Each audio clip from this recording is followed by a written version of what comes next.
Welcome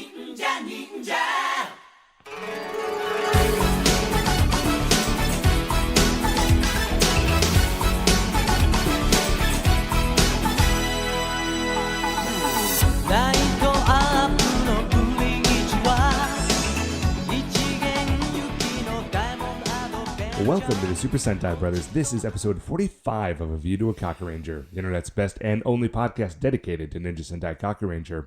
Every week we watch an episode of the show. We share our thoughts with you, the listeners. My name is Matt J. With me as always is my co-host and brother Dave. Dave, how you doing this week? I'm good, man. I'm good. Not as good as you. Happy birthday. Happy belated birthday, but... Very exciting. I mean, you were here to wish me a happy birthday. We just weren't recording that. Yeah, it just wasn't recorded for posterity. And I think if the current age has taught us anything, Matt, is that if it's not public and recorded, it's ultimately meaningless. Sure. I mean, ultimately, it's a pics or it didn't happen situation. Mm-hmm. Yeah, so happy birthday, 33. Yeah, I know. By this age, Alexander the Great had conquered the known world. And Did I make this exact joke last week? You may have. Okay. It's still a good joke, though. Good/sad. But I'm turning 35 this year. So... Yeah, well, Alexander the Great died young. So this week we are watching episode 45. Suck it, Alexander the Great. We are watching episode 45 of Ninja Sentai Kakuranger. It is called The Hasty Santa. But before we get into that, Dave, shining in the heavens, there are 5 stars. Are you at all interested to know what our first star of the week is? Matt, my curiosity burns like 1,000 suns. I am the sentry of curiosity. the exploding power of 1,000 suns of mild curiosity. The first star this week, Dave, is my car is currently in the shop. Which is that doesn't seem like a star. Well, I know. Typically, when this sort of happens, it is a black hole. Especially because I don't know if I mentioned it on the show at the time. I recently had to have my car in a couple of months ago. Mm-hmm. And it was, I think we just didn't talk about it on the show because the amount of like money and hassle that it took to have that car fixed at the time was like astronomical. Like it hurt me physically to have to go through that process. And so I had to have the car back in for an unrelated issue. And you know how it is when you send your car in? You hope that it's going to be cheap. Yeah. But you worry that you're going to get the phone call where like your mechanic tells you to sit down before he like really starts going just through like, it. Hey, you can almost hear in his voice, like sort of before he starts talking, or like before he tells you what's up, you can tell that it's going to be expensive. Right. It's like, and he doesn't even want to tell you because he knows how much it's going to hurt. Even though it's him who is getting the money. Like, he just sort of feels bad. Yeah, but Wayne's a good guy. Like, he knows the situation. Yeah. Anyway, so this time, I brought my car in, and since that had happened last time, so recently, I was pretty gun-shy about it. So, I sent it in, and because the power steering was gone. Just, like, completely gone. There was no power steering. And I'll tell you what, there is a reason that they put power steering on modern cars. So I get the phone call from the guy, and I was busy. We'll talk about it a little later on the 5 stars. I had this big work conference this week. Like, we'd been planning it for 2 years. It lasted a couple of days, and it was extremely busy and kind of stressful on top of all this stuff. So I get this phone call, and I talk to the mechanic, and he says, okay, as it turns out, this is like basically nothing. Like, there was a belt in my car that had like frayed and was like coming apart. And so part of that fraying belt was just sort of like whipping around under the hood. And it just like reached out and cut a hose in half. And all of my power steering fluid leaked out. Wow. That seems like, I mean, first of all, great. Second of all, that seems like a pretty serious design flaw. Well, like, it seems as though... Because, like, that is a thing that happens to belts. Like, they wear out and they fray. I feel like you would not want to put a thing that would be easily sliced in half by a belt right next to the belt. Like, when you just know that's going to happen. Well, okay. Now, to be fair to my car and to the designers of it, I I probably should have had those belts replaced a long time ago. Like, this is not something that happened overnight, my dude. Well, I mean, okay. But anyways, no, that's fantastic, man. I have started, so this is the first time in my life that I own like a nice-ish car. All my cars before the one that I currently own were bought off of like Craigslist for like a couple $100. Yeah, it is a car that like you two buy. or three, you know what I mean? And like you repair that car to keep it moving until its inevitable death, but you don't maintain that car. Yeah. Because like maintenance on those cars is a waste of time. Like you're not gonna, that's just money down the drain. But this is the first time I've ever owned, like, I went to a dealer and I was like, I need a car. And I bought a car and I have a car payment, which I don't love. But like I find, I have this nice thing and I find, dude, I take that thing in twice a year to my mechanic because I'm just like, hey, Eric, you just want to give this a quick once over and make sure everything is A-okay. Yeah, I think that is the way to go. And I think that is what you do to stop yourself from having the exact situation that I did. Yeah, it does avoid my serpentine belts slicing open my power steering things. So maybe do that. All is well. Very excited. Gonna go, oh, hey, I'm gonna probably swing by your place tomorrow. I'm gonna need to pick up that car. Cool. Anyway, Dave, what is our second star of the week? So our second star of the week, Matt, is that I made butter. Okay. Which isn't an incredible feat, first of all. Is like you are speaking literally, I assume. Yeah. That's not like a weird euphemism for anything. I literally made butter. Like we had some heavy cream and it was going off and it smelled like a little bit, that like very delicate stage in dairy goods, like cream or milk or something, where it's like, well, it's not rotten yet, but it is starting to smell a little bit cheesy. Right. You know what I mean? Yeah, it is no longer the dairy product that it was designed to be, but it can still be turned into a different dairy product. Yeah, exactly. I'm actually pretty convinced that's how all dairy products that aren't milk were invented. Mm-hmm. I'm sure history would bear me out on that. So anyways, I had this heavy cream and it was starting to go off and I had like a quart of it left and I was like, I don't want to throw it away. And I was like, wait a minute. And I've been watching a lot of the Great British Bake Off, which is where I'm going with this. And I was like, I can make butter. I'm going to make butter out of this. So I like pulled out the KitchenAid and I made butter. And for a process that is actually very, very simple, I felt inordinately good about it because it turned out very well. But I've been watching a lot of I've actually been watching, not the Great British Bake Off because I'm out of seasons of that, but I have been watching the Great British Bake Off Masterclasses, which is like a whole separate sub-series where the two judges just do like an hour-long special and they show you how to make the good versions of the stuff that they challenge the contestants on the show to make. Oh, okay. Does that make sense? And dude, first of all, do you like cooking shows? Do you like to watch cooking on TV? I feel like I should know the answer to that question, but amazingly I don't. The answer is yes, sort of conditionally. There are versions of cooking shows that I like, but I do not like all of them.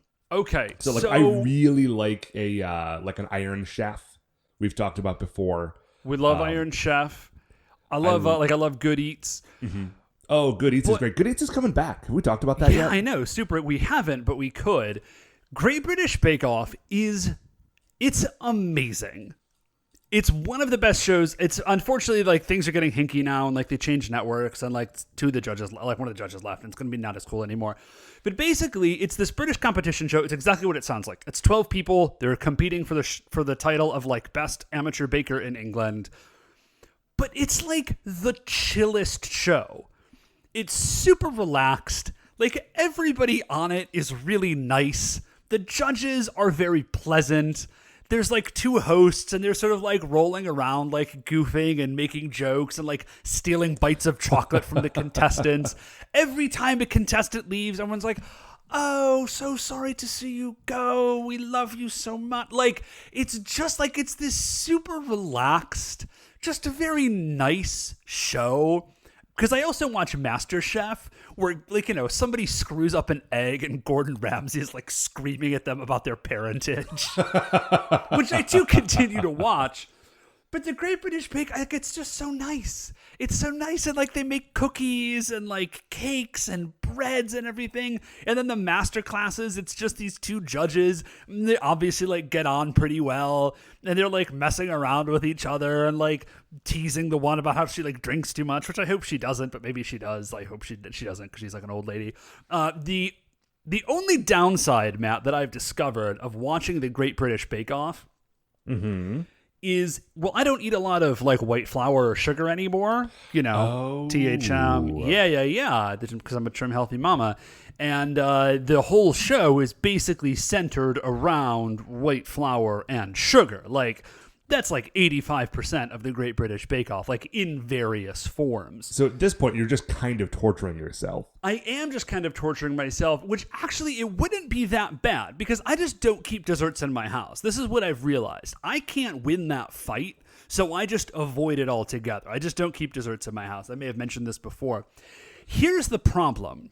Is that basically every day I take the twins for a walk. Like, I get them out of the house, because it's good for them to be sort of out and about, and, it gives Beth some time to be sort of home alone, which is very nice for her. And I stop in, I get a cup of coffee at this place called Phoenix. It's down the road. They do very good coffee. But right next to Phoenix is the Stone Oven, which is a very, very good bakery. And so, like, literally every day I walk by the Stone Oven and I have to, like, and I've probably been watching these master classes because it's just on in the afternoon. And, I put it on in the afternoon while I'm studying with the babies because I'm on summer vacation. And so I've just finished watching this and then I have to walk by the bakery on this walk. And I do pretty well. All of which to say is I made some butter, Matt, and it's real good. And you should watch this show. It's super fun. What, Matt, is our third? I want to just sort of petered out. Dave, Mark, no, it's fine. Actually, you know what? Here, just let me put a tag on that second star. Do it. Okay, so literally drowning in a lack of my own comedy. So you, Dave, have a Android phone. That's correct. I do. Yeah. I got to get a new one. I have an Apple iPhone. I believe you've heard of them. Yes. You'll see them out in the world. They're basically the same as yours, except for differences that people get into like unnecessary fights about. Yeah. But one handy feature that is on my phone that might be on yours, I don't know. I don't really know how they work. Is that I can set a reminder to pop up on my phone when I either arrive or leave from a particular location, right? Oh, so I'm sure Google has a thing that would do that for me. Probably, yeah. But it's like a geo-tagged like reminder thing. So like when I can say like, hey phone, when I get home today, remind me X. Oh, so I could just say like, hey phone, when I get near the Stone Oven, tell me to not buy an apricot Russian tea biscuit. Yeah. So what I used to do when I would walk to lunch every day when I was working in Ohio City. Yeah. And I would walk past all of these great places. I would have a couple of them tagged to just say like, hey, just a reminder, the thing that you like to get from this place has like this many calories in it. So like if I would walk in, my phone would jingle, I would look at it and be like, oh, maybe I shouldn't. Dude, I was out to eat recently and I don't know when this happened that restaurants all have to have calorie counts on their food. But I'm pretty sure restaurant people fought real hard to not have to do it, which makes sense. Because I was out looking at something and I just like forget even what it was that I looked at, but it had like 1,800 calories for like one meal.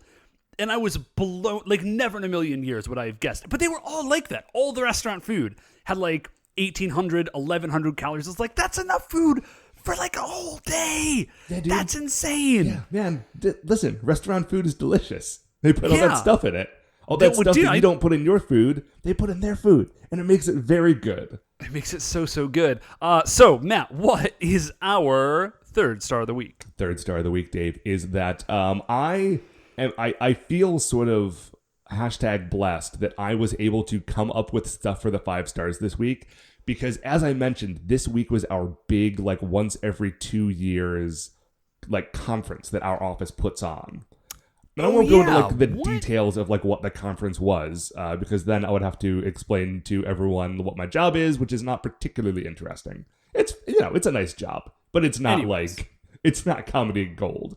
Anyway, what's the deal with jobs? Oh, sorry. So the thing about this conference is that during the day, there were like panels and discussions and stuff. Mm-hmm. But during the evening, like Wednesday night and Thursday night, because it went from like Wednesday night to Friday midday. So both of the evenings of the conference, they had like these big like party social events planned, which I was a little like, people had told me that the previous ones had all been fun. But I was kind of worried because I thought like there's at least a 45% chance that these are going to be like a total drag. Well, like you show up to a work party and you never quite know how it's going to go. Yeah, no, work parties are weird, but also like not to get into too much detail, but your job deals with like a lot of librarians. Oh no, that's not the problem. Librarians and party. You're a librarian, and I love you, and you're fun, but I don't think of librarians as like party people. That, am I wrong? Dave, is because you did not go to libraries. You did not go to grad school to become a librarian and hang out with all those people. No, librarians love to party. Okay, good to know.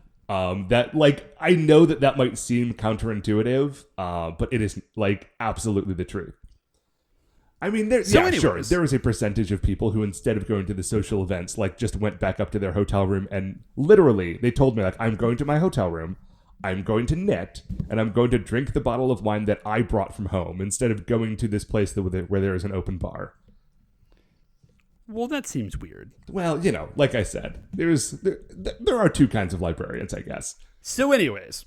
So that's great. So it was fun. Yeah, it was super fun. The party on the second night was at the House of Blues, and there was like a band. There were like 11 people on stage for this band. It really kind of felt like the Saturday Night Live band, which might have just been because there was a saxophone. Because, as I think we might have discussed on the show before, I feel like the Saturday Night Live band is the only band left that has a saxophone player. I think Conan O'Brien's band, like his house band, has a saxophone player. Anyway, but like, you really do feel like someone's going to be announcing Lorraine Newman when there's a band and the saxophone like breaks into a solo. But like they were super good, but they were also very loud. And so I was trying to talk to people all night. And so I was having to shout to be heard above this music, right? Yeah.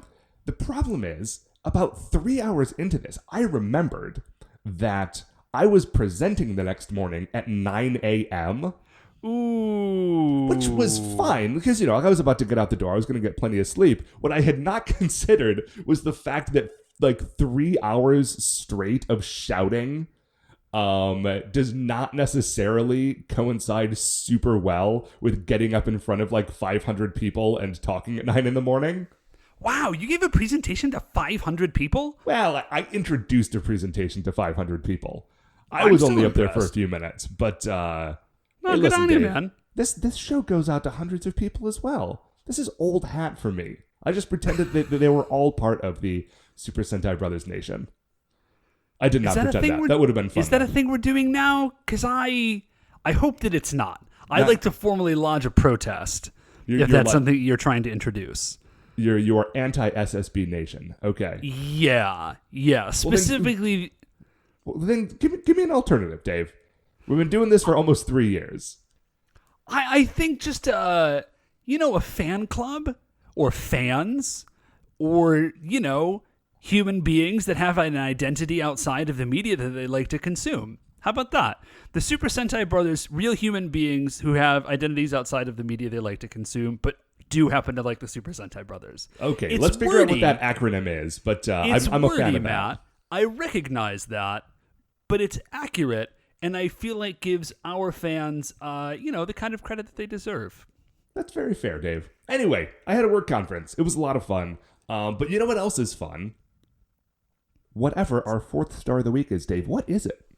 So, Matt, our fourth star of the week, and we don't want to talk about this too long, but there is some hopefully cool, new Marvel stuff coming up, specifically some TV stuff. Well, half of it seems cool, and half of it I'm a little... So the first thing is that there is a new Fox. It's got to be on Fox, called The Gifted, which is an X adjacent show. Yeah, I think it's what's weird is that with this, and I know very little about it, but with this and Legion, there are two separate TV shows that are both X-Men adjacent, but there is no X-Men TV show, which is kind of crazy. Which is a little bit crazy, I think for the best, though. So Gifted is actually much more kind of in the vein of Legion, in that there are people with superpowers, but it's not the X-Men. It's not following X-Men, and the X-Men do not even necessarily, if they exist in this world, they are not, deeply involved. They're sort of, off doing something else. I saw, half of one trailer for this show, just because I was sort of, flipping past it, and I did hear somebody, name-check the X-Men officially. Okay, so they do exist. I did not catch that. And I think that the I in the word gifted is dotted with an X or something. There is some sort of low-key X-Men branding. Oh yeah, well I mean, it's Marvel and it's mutants. So there is an X in there someplace. But man, isn't it lucky that Professor X's name was Xavier? Wouldn't it have I feel like the whole thing would have lost a lot of panache if his name was Pete. Sure. Anyway, so the Gifted, the storyline of the Gifted is that there are mutants, but these particular mutants are kind of running scared. They kind of running from oppression and someone's hunting them, but they do have powers and some crazy stuff is happening. So I think that looks actually, it looks sort of a little more close to the ground, a little more street level as far as mutants go, which I think is really, really neat, and I'm looking forward to seeing that show. The Inhumans looks concerning. Okay, well, I did watch the trailer for the Inhumans. Here's what I will say to sort of try to remain hype for the Inhumans. I love the Inhumans. Oh, I do too. My only fear is that perhaps hubris has gotten, there's a little bit of hubris rolling around at the Marvel offices. You know what I mean? We can't miss, guys! And then something really flops.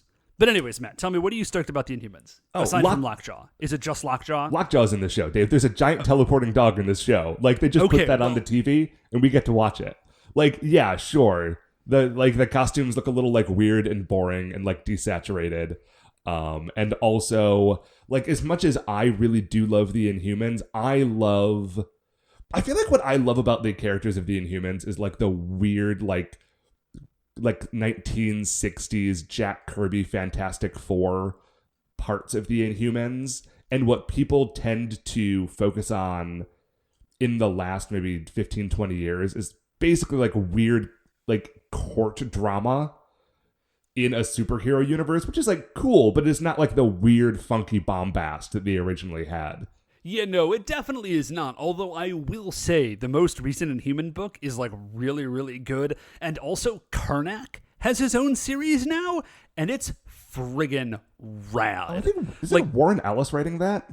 Yeah, I think he is. And just somebody got a hold of Karnak and really started to delve into what that dude's whole deal is. And I got to admit, I never really dug Karnak. It might be because of his giant dopey headdress thing. No, dude, he doesn't have a giant dopey headdress. He has a giant head. Oh, well, his head has shrunk, I think, a little bit. Oh, anyways, well, that's boring because that's actually one of the things I would loved about Karnak. Giant head, tiny mustache. Karnak rules. So anyway, this new Karnak book is totally rad. And there is, I think we talked about it actually, the Cloak and Dagger trailer is out. Oh, yeah.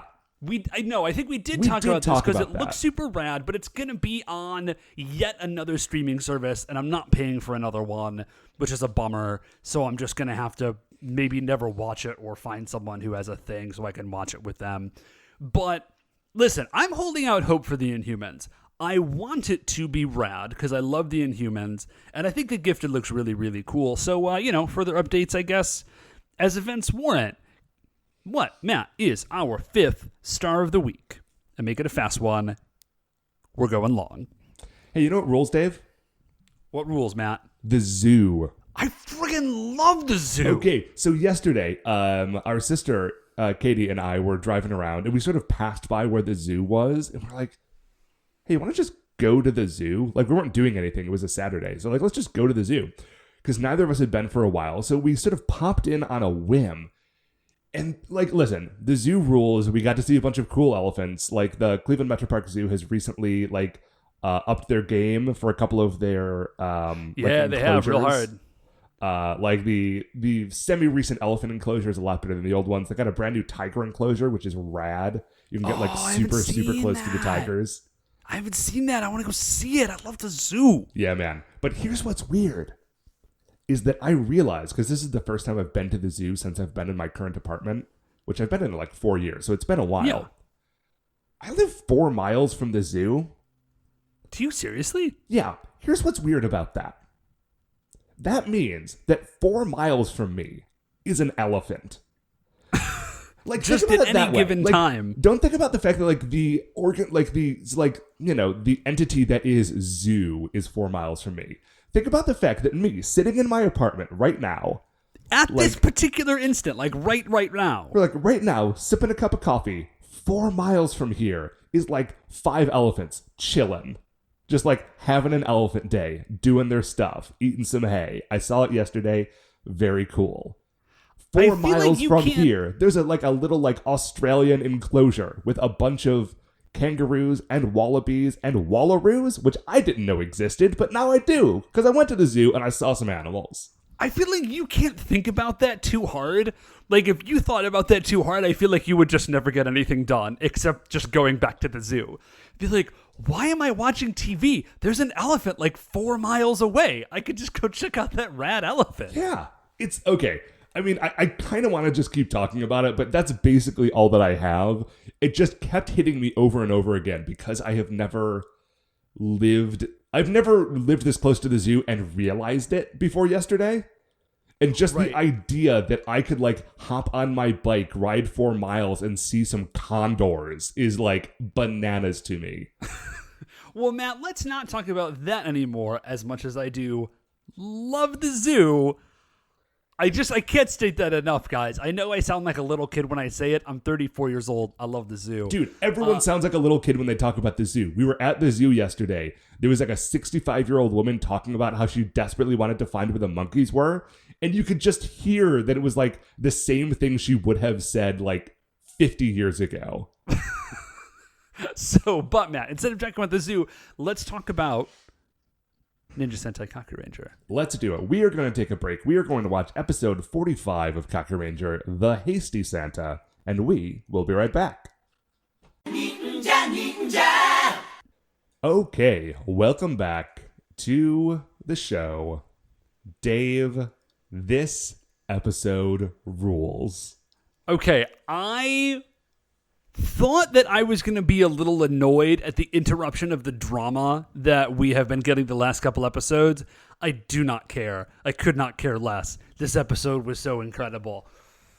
Yeah, it's totally a Freak of the Week episode, but it's also the Christmas special because this was coming out in December. Yeah, it's kind of not even a Freak of the Week episode, though. It's basically just the Christmas special, and in the Proud, I was actually a little less irritated when I realized this is the Christmas special episode, because in the proud traditions of Christmas episodes everywhere, it has nothing to do with the rest of the show. Yeah. And honestly, if you have a friend that you would like to show an episode of Kakuranger, but do not want to have to explain anything about Kakuranger, the big meta story, just give them this one, because it's a great sort of little self-contained thing.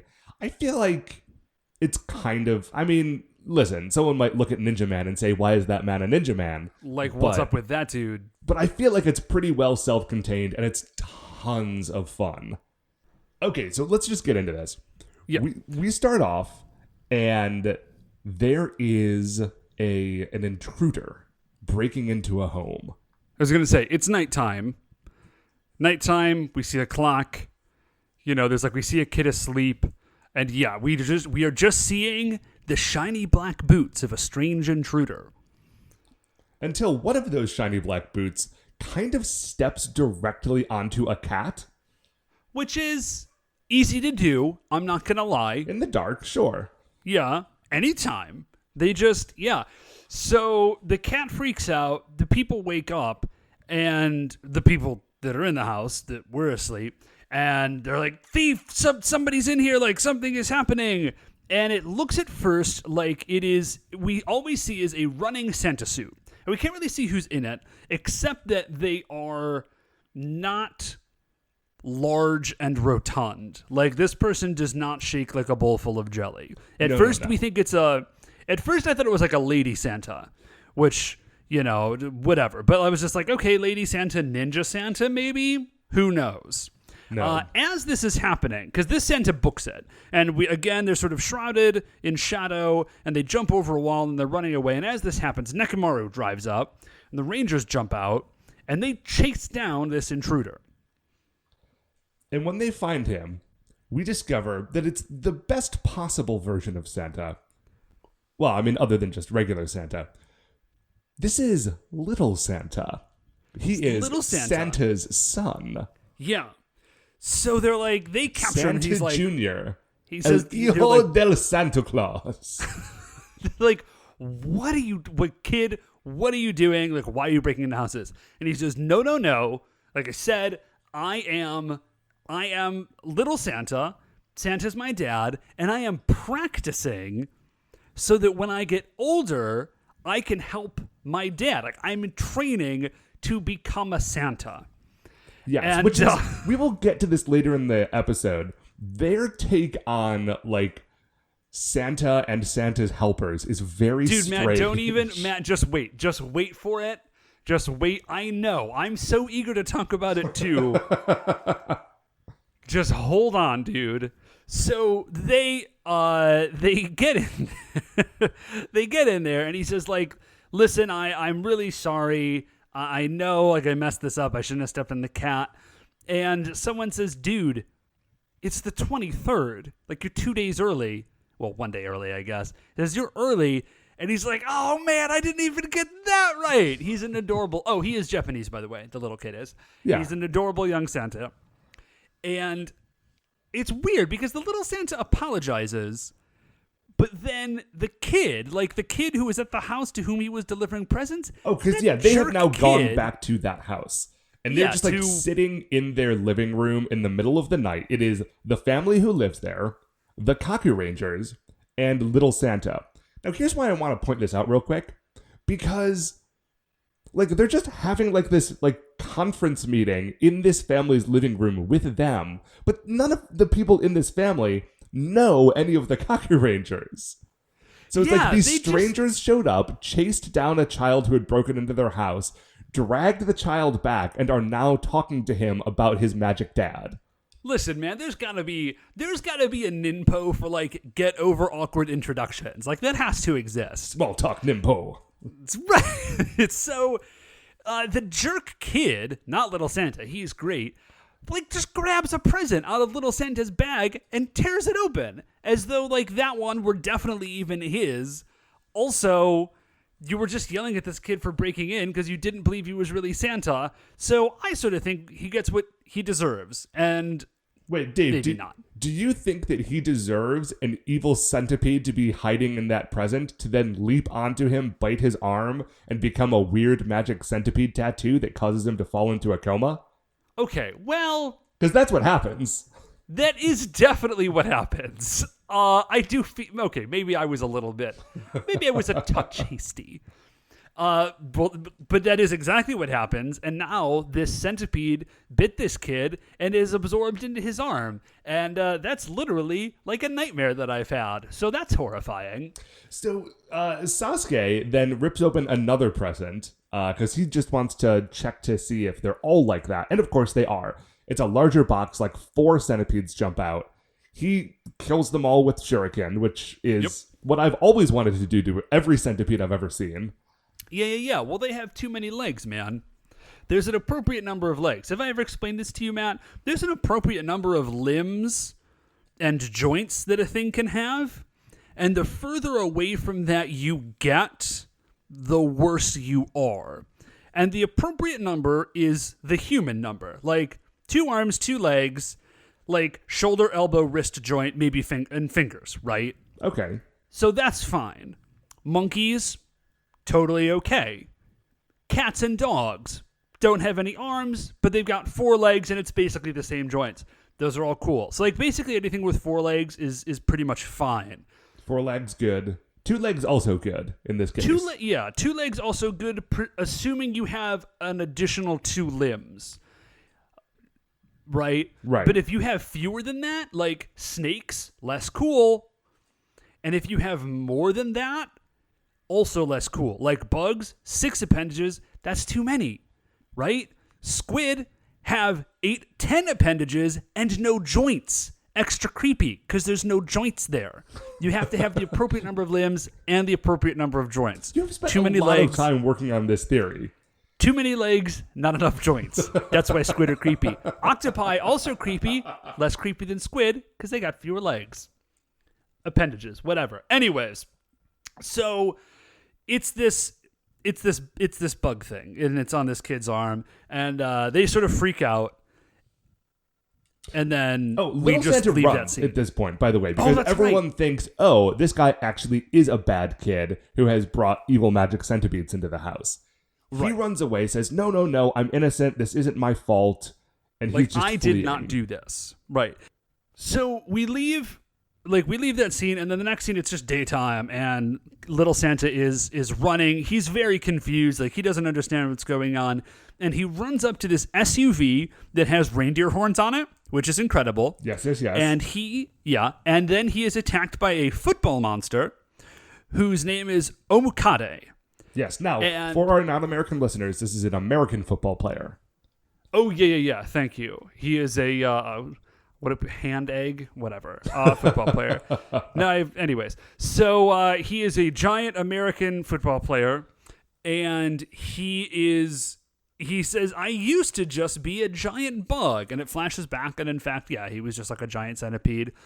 And he says, but now, oh wait, I'm not going to tell you like my modern secret. He does have like a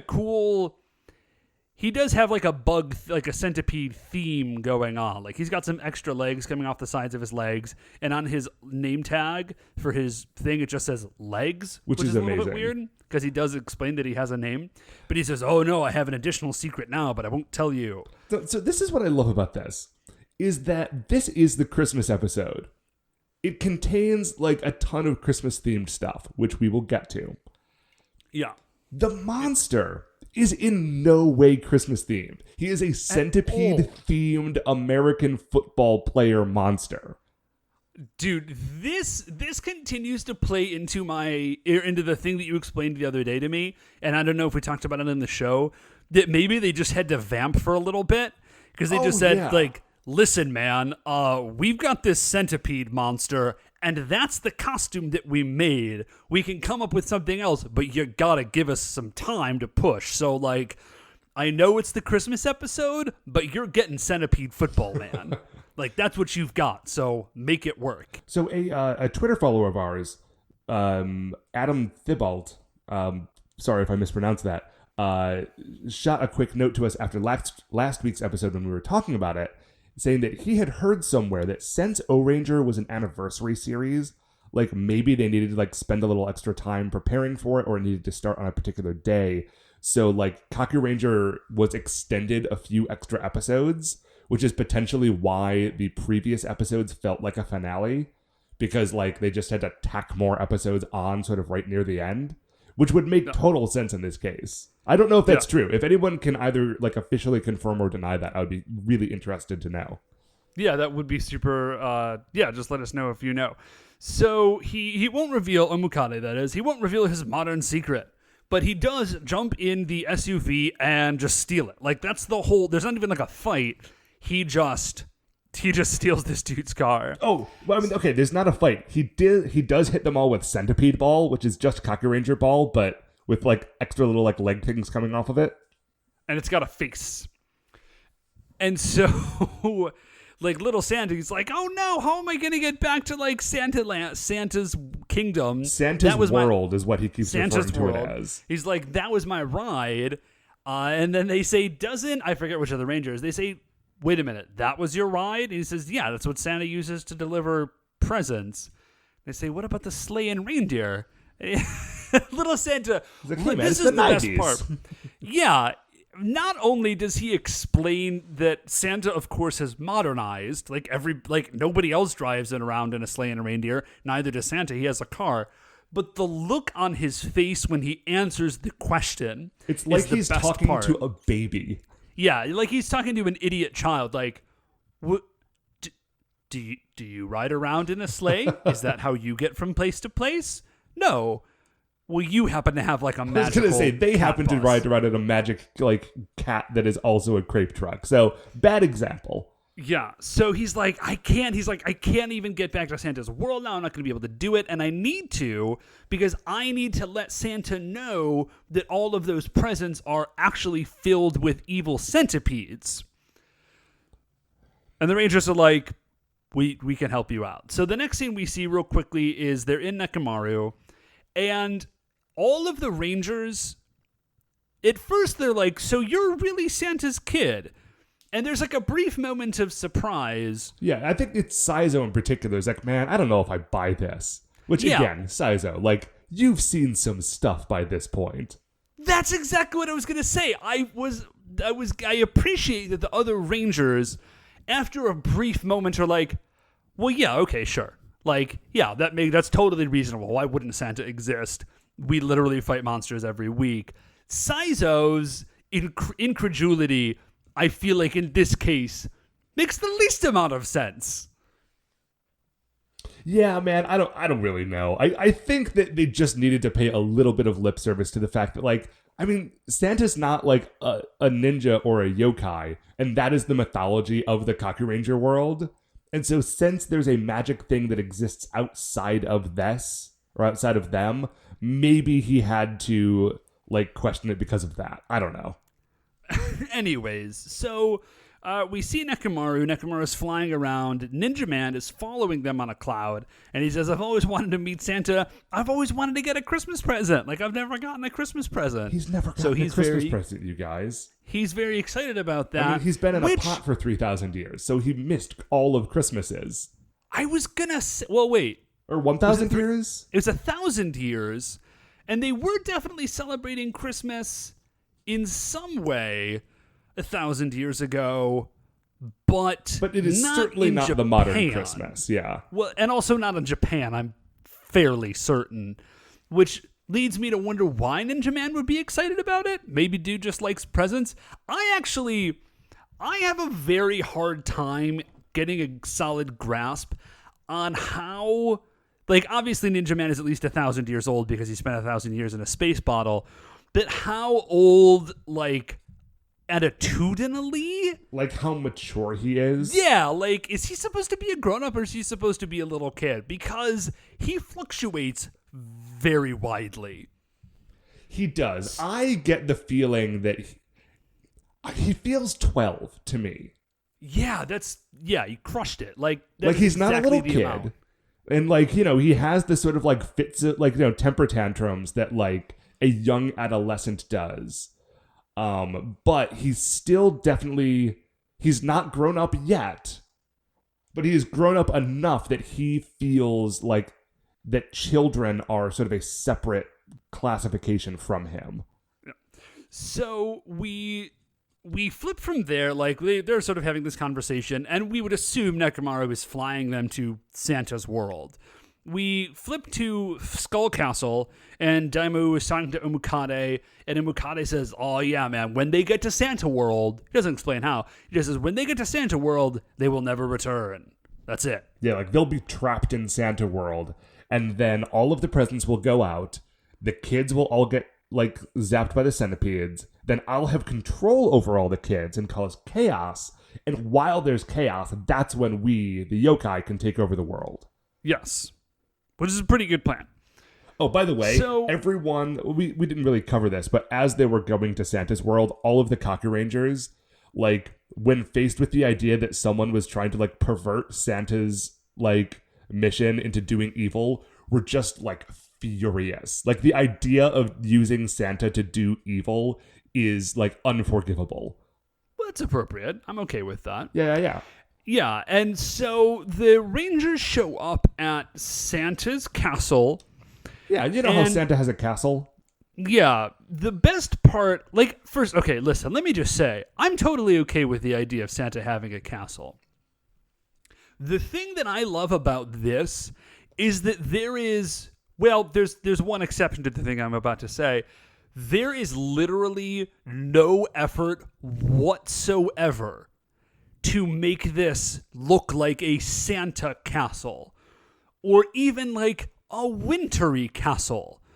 It's just... I mean, they sort of blow some like fake snow in front of the camera a few times as they're landing.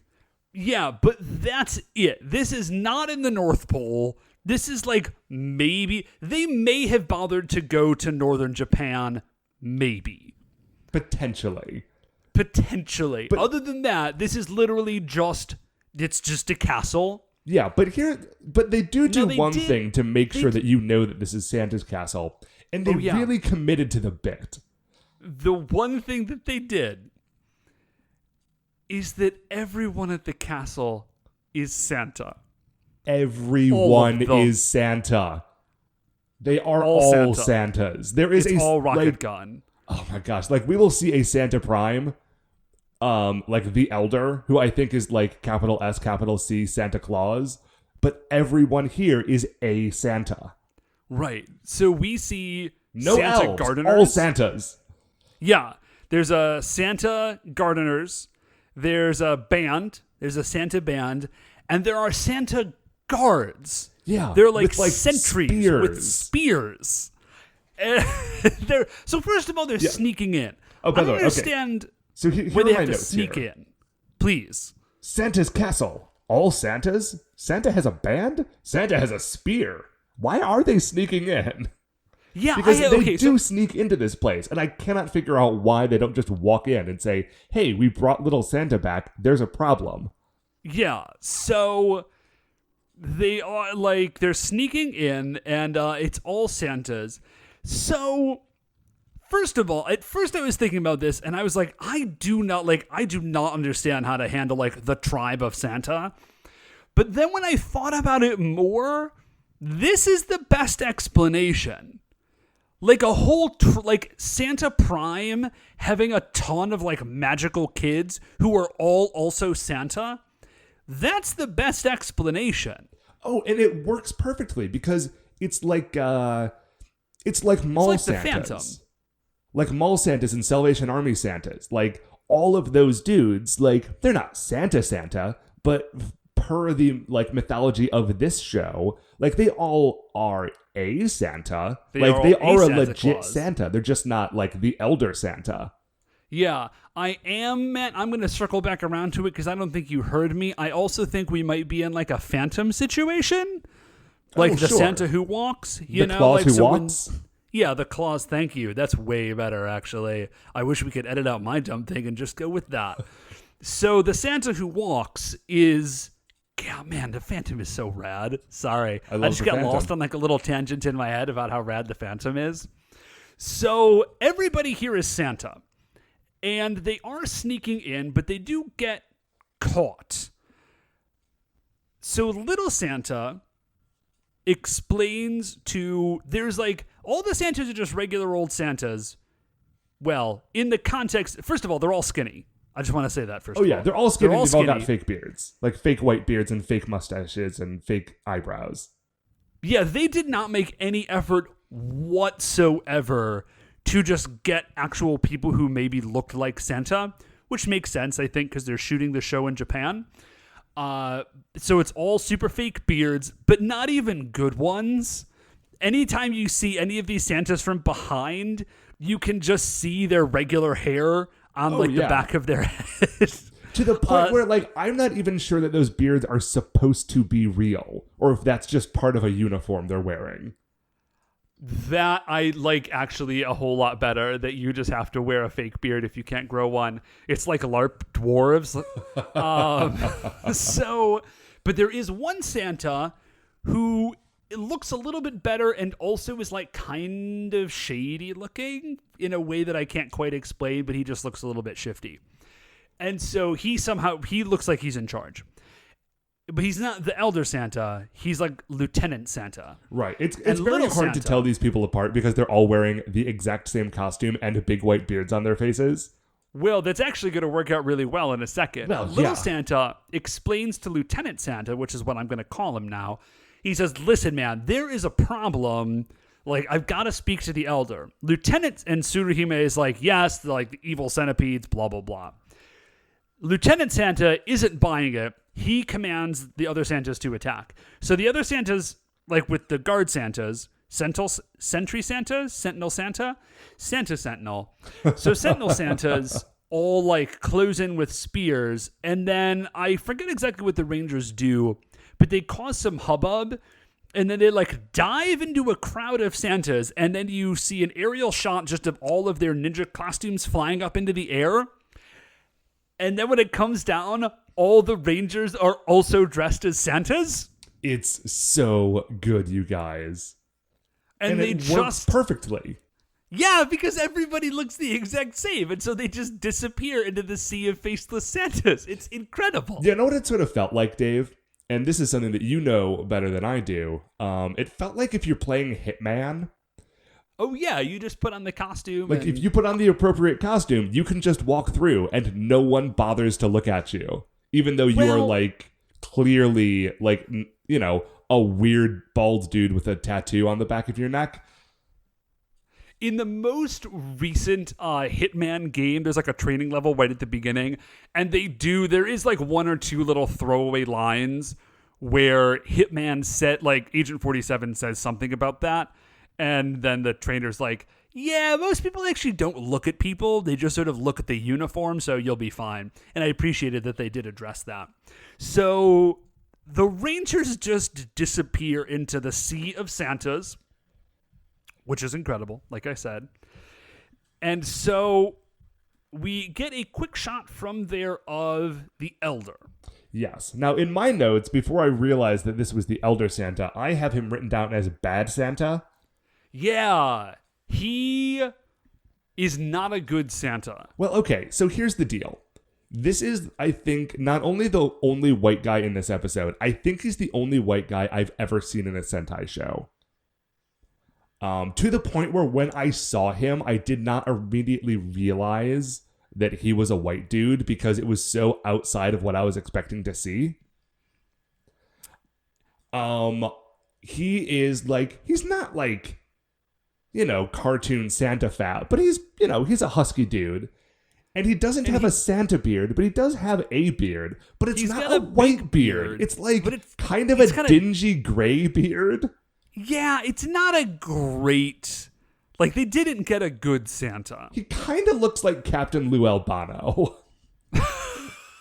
But like if he grew out the full beard. Yeah.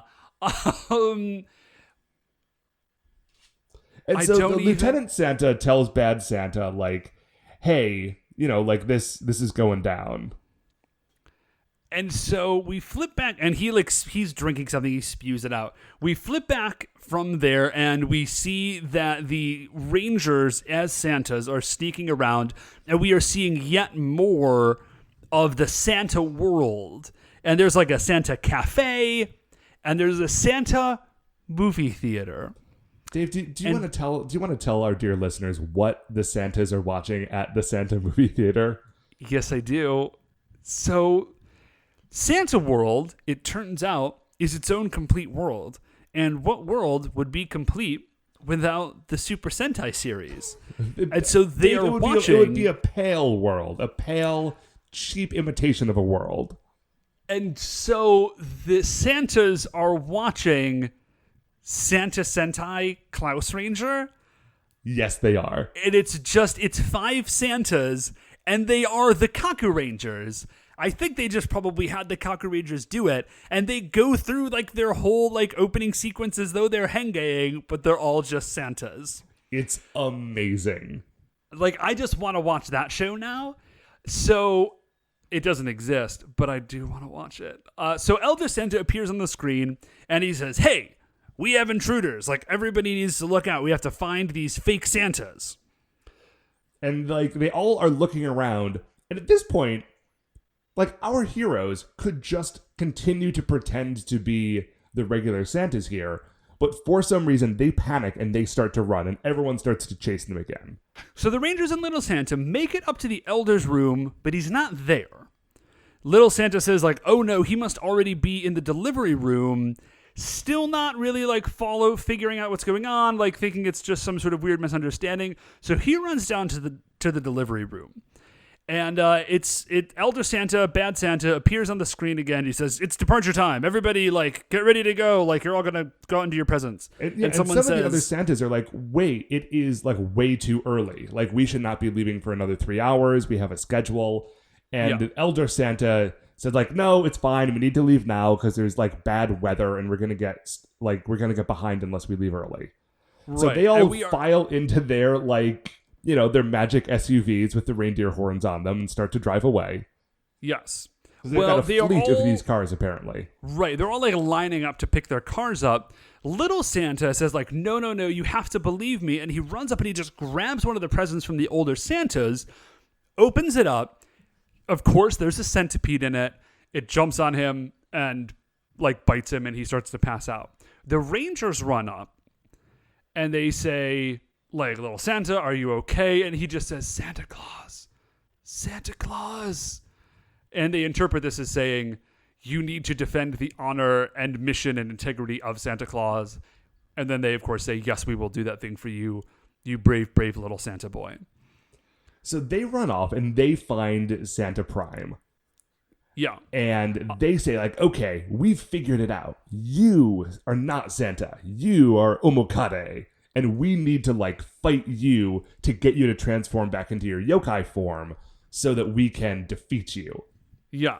So there's two rad things that happen. The first is that they start to fight Santa, who drops some, like, crazy magic, like, telekinesis on them. Oh, he also has, like, a frost breath weapon attack. Yes. Which, at first, you're like, yeah, well, okay, like, all the yokai have that.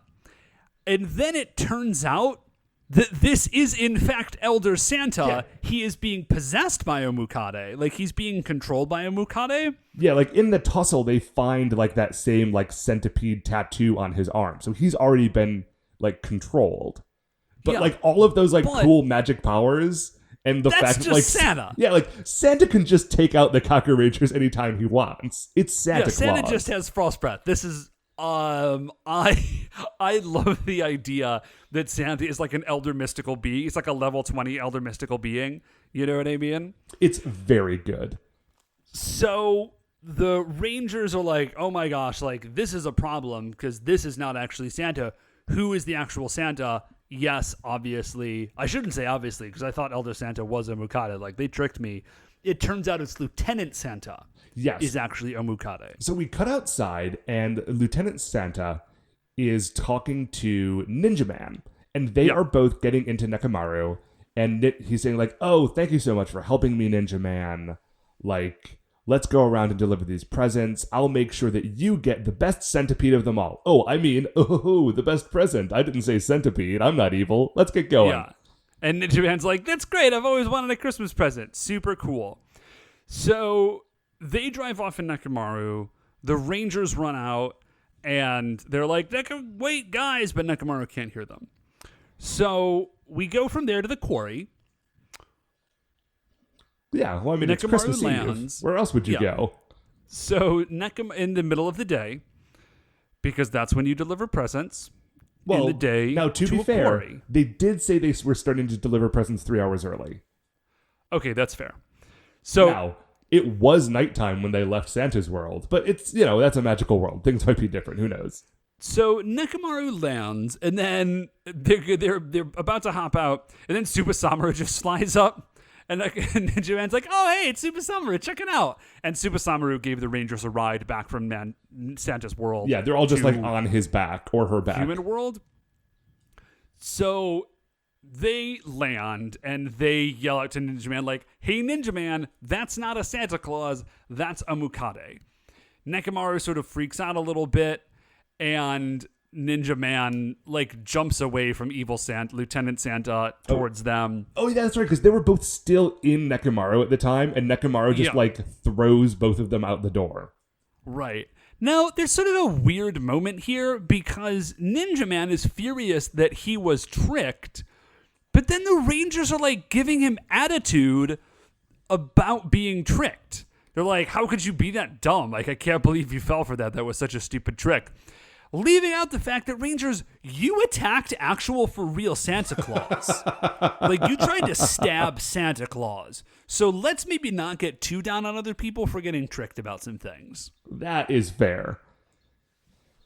So Ninja Man is furious about being tricked, and they all sort of, and, you know, they're like, we're going to fight. So Omukade does Centipede Missile, which is just a energy missile from his back. He does Deadly Centipede Ball, which is just Centipede Ball from earlier. But this time, he says that it's deadly, and he does it twice. Yeah. So Ninja Man, this is cool. Ninja Man sort of like kicks the ball back at him from midair, and then they just use Kakuranger Ball. Which, I mean, listen, if this is the one time they are fighting a football-themed monster, they have a football-themed attack, or maybe it's a rugby-themed attack. I've never been able to figure that out, but it is thematically appropriate. No, okay, listen, I can see how at first blush it would seem that way, Matt. This is like the one opportunity they had for Kakuranger Ball to not work. Like, he could have just looked at that and said, like, you think that's going to work on me? And I don't know, caught it and thrown it back at them or something. Like, I was actually a little bit irritated that Kakuranger Ball worked on the football-themed yokai. That is fair. But it does. But it works. And Omukade says, well, okay, now it's just time to get giant and, you know, finish the episode, basically. Yeah, so he goes giant. They summon Muteki Shogun and Kakure Dai Shogun, and Super Samaru, I think, is already there. They fight, and then they kill Omukade, who, as his dying words, says, Merry Christmas.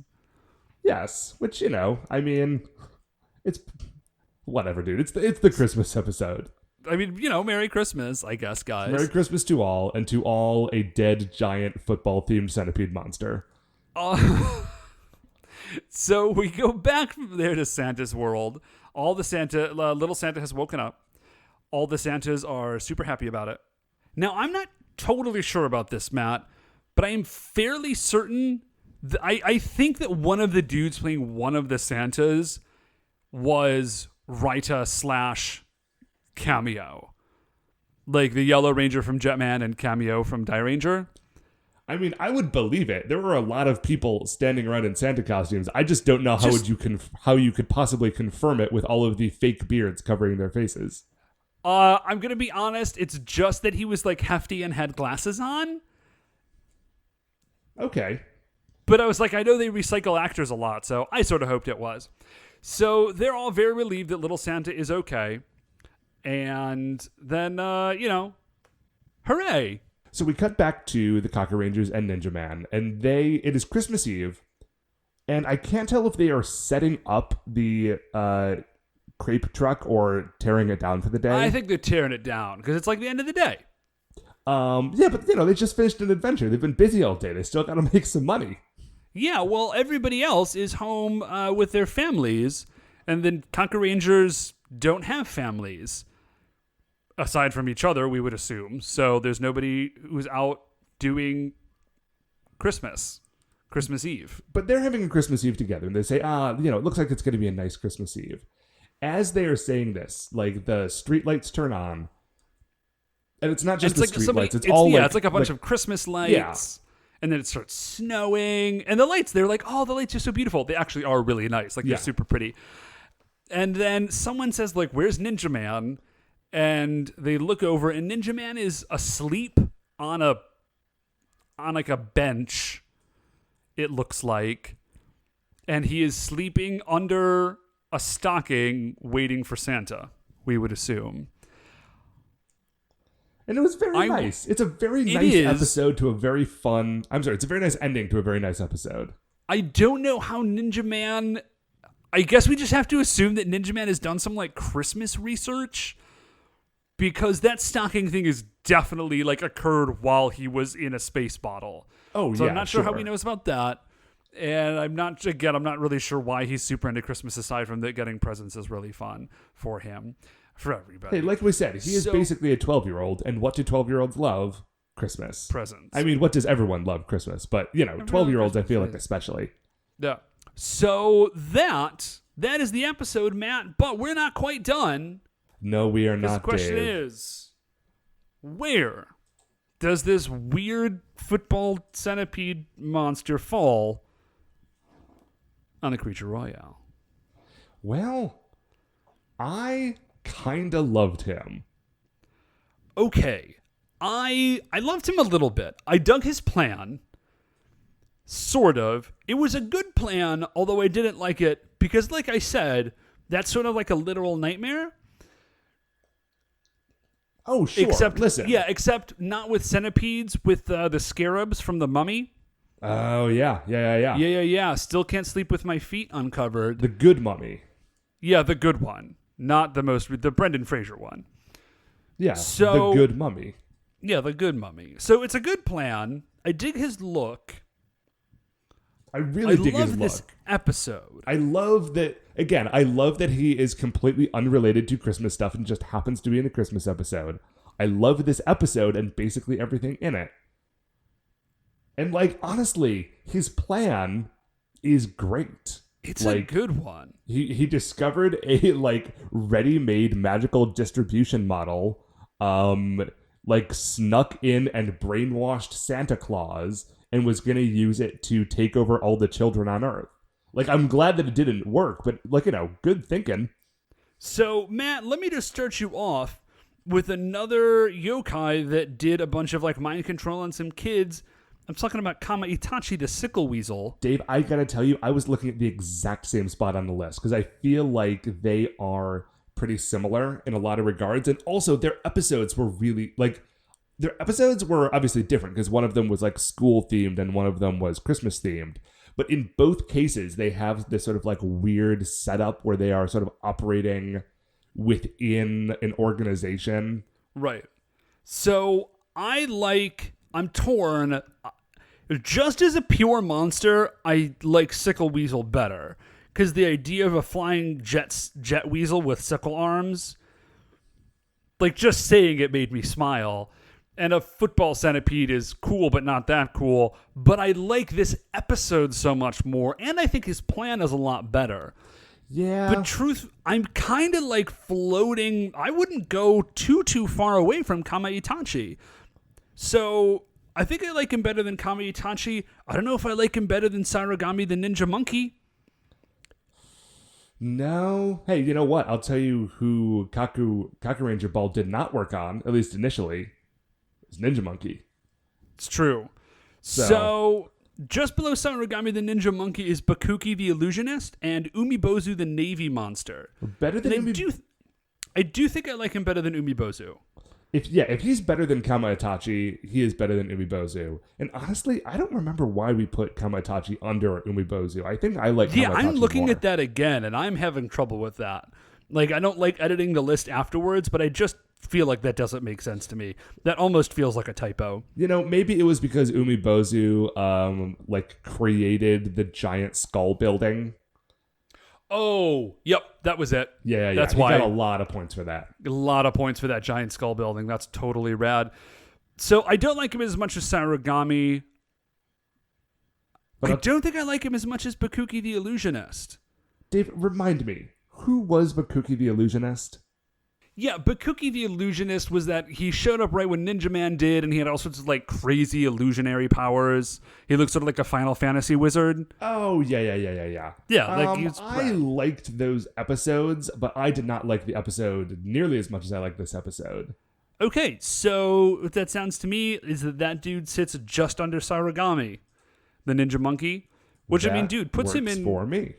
Yeah, which puts him in good company. That puts him 2 below Iron Mask Choryu, and then we're up into Lipstick Songstress and Gekitsuki and Fashion Dimension. So, exalted company. And spot number 25. Right on. So that does it for the Creature Royale segment, which means that is going to do it for another episode of A View to a Kakuranger. Before we finish up here, I'd just like to remind you all you can email the show at supersentaibrothers@gmail.com. You want to get any updates on future episodes or check out the things that we're talking about on Twitter, we are at Super Sentai Bros. If you like the show, please remember that shining in the iTunes review section, there are 5 stars. Rate, review, subscribe on iTunes, I think it's technically Apple Podcasts now. I'm going to try to remember to say that, but I wrote down iTunes 3 years ago, and I've been saying it every week since then, so there's going to be a transition period. But rate and review us on Apple Podcasts. It helps people, whatever it is called. Whatever it is. That's what helps people find the show. Super Sentai Brothers are a production of Retrograde Orbit Radio. To find any of the other great Retrograde Orbit Radio shows, you can find them all at retrogradeorbitradio.com. Once again, we are the Super Sentai Brothers. I'm Matt. I'm Dave. And we'll see you next week for the greatest show on Earth.